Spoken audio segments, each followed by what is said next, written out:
You know what's wild? People still believe Africa is poor and underdeveloped in many areas because Africans are somehow incapable. Let's unpack that.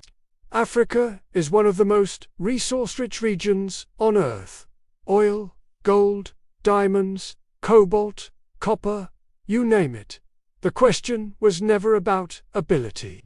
The real question has always been, who controls the value? During the colonial era, European powers didn't build African economies to develop local industry. They built them to extract resources.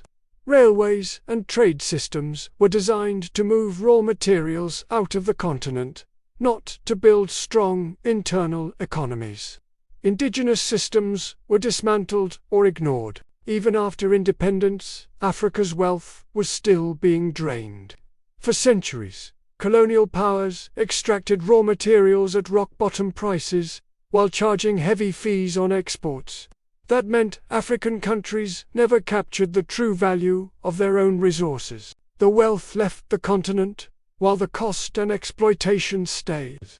This is why Africa is rich in resources, but often underdeveloped. Today, foreign corporations still dominate large parts of mining, oil, and agriculture. On top of that, unfair loans, heavy debt pressure, and global financial systems make it harder for African countries to fully capture their own wealth. And yes, government corruption exists in some regions, but pretending centuries of extraction and financial pressure had no effect is simply false. Africa is not poor because Africans are incapable. It's because the systems were built to extract, entrap, and not empower. Let's talk about history for a second. Attitudes toward Africa in general, and the ancient Egyptians in particular, have not always reflected the respect their civilizations deserve.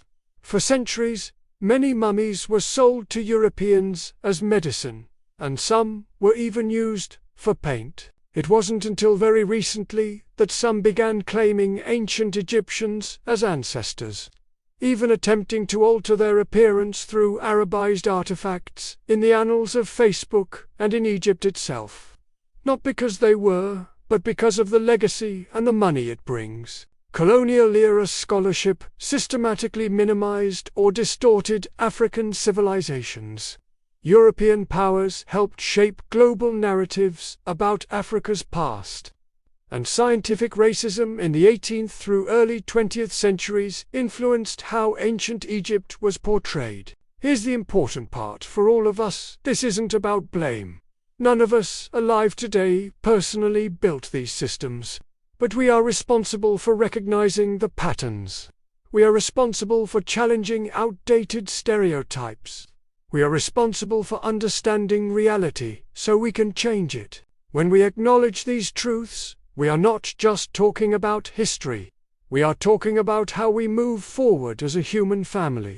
Recognizing past and present exploitation allows us to approach the future with justice, respect, and unity. Because when we deal in truth instead of propaganda, everybody wins. Africa is rich, powerful, and full of innovation. The narrative that it is somehow incapable is a myth, one that we can dismantle by understanding the reality, not by repeating stereotypes. So next time someone tries to tell you Africa is poor because of the people, remember, it's always been about who keeps taking the wealth.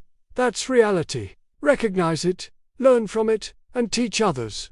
That is how we all move forward together. Subscribe for real conversations about Kemet, African history, and truth.